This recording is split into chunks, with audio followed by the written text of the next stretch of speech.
I got another one, a more personal story for you here. All right, here. So last year, my fiance and I we were bored. We wanted to go see a movie, right? And we kept seeing ads for this. It was her turn to pick, so we kept seeing ads for this movie called Licorice Pizza, right? And it looked like a goofy rom-com, right? And I'm like, okay, whatever. Like it's nominated for all these awards. It's whatever. So we went and saw it, and I'll read the description that Fandango gives of the movie. It says Licorice Pizza is a story of Alana Kane and Gary Valentine growing up, running around, and falling in love in the San Fernando Valley in 1973. It sounds harmless. Dumb romantic comedy, right? That's all it is. It's not that deep. Well, what it leaves out is that she's like 29 and he's 15.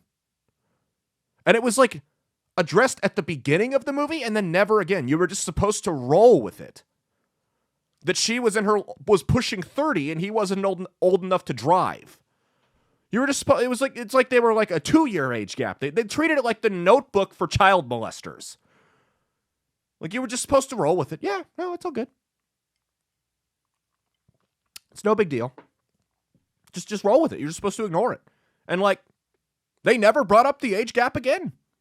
They just said, yeah, and it didn't play a central role in the movie. Like she could have been 29 and he could have been 20. And it wouldn't have made any difference in the movie. They might have had to change like 0.1% of the plot. But the rest of the movie would have been completely the same. But you have this movie about a 29, because let's be real, it's easier to sell an older girl and a younger guy. They'll get to that in a couple years. You have this movie about a girl in her late 20s and a teenage boy falling in love. And they never addressed it. They never broke up. They were never like, hey, maybe this is wrong. They just got up to the typical antics you see in romantic comedies, and at the end they shared a kiss and they lived happily ever after. That was it. That was how it ended. That wasn't some fringe indie movie. It was nominated for award after award after award. And the weirdest thing about that movie, you want to know the weirdest thing about that movie? Was it had Sean Penn in it, but the directors and the other actors and everything else, no one had heard of them. It was an industry plant that popped up out of nowhere. They put that in, they forced that movie through on purpose because there is a concerted effort in this country to normalize pedophilia. Remember when we talked about the predator catchers a couple months ago? And I said, you're going to find the line for a lot of reasonable people because y'all want to normalize this crap. You want to legalize this crap and get rid of the age of consent laws. Let me tell you something.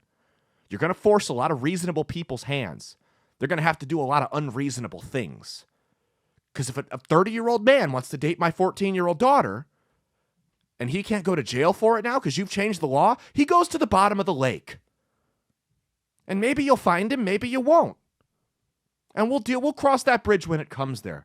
But I'm telling you, that's people's line in the sand is their children. You can shit on them. You can go after their jobs. You can go after their homes, their friends, everything, their religion, everything else. But the second you start messing with people's kids, they're going to start doing some real irrational stuff real quick. And it'd be completely rational to do it. And the other thing about Licorice Pizza is it has nothing. They never mention licorice or pizza in the movie. Like I was like, well, like maybe that's someone's like favorite, snack or whatever. They never bring it up, and I didn't know what I posted a TikTok about it the day after we saw it, and somebody commented and they pointed something out. Do you remember the Pizzagate story about Washington elites trafficking children and using a pizza place, Comet Ping Pong Pizza, as the front for it? And they were referring to children, the Hollywood, corporate, and Washington elites were referring to children as pizza in these emails, allegedly. And it all went away. They shot that down so quick. They didn't, some conspiracies, they'll argue about it a little bit. They just said, nope, we're not talking about it. That's what I've learned is whenever the media just goes, nope, we're not talking about that, it's wrong. Like with the election fraud, with the vaccines, with the COVID origins, with the Hunter Biden laptop. Right, where they've been proven wrong, where they've been proven to be lying again and again. Why is Pizzagate any different? It was the same. That was their practice run for it.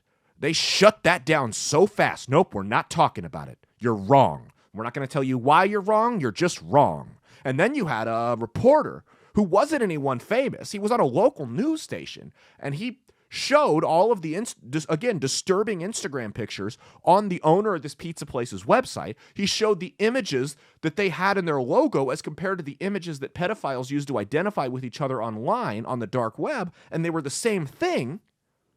And he got fired. Disappeared for over, I believe, 2 years. Ben Swan was his name. I was drawing a blank for a second there. Guys, it's right in front of our face. They get more bold every day.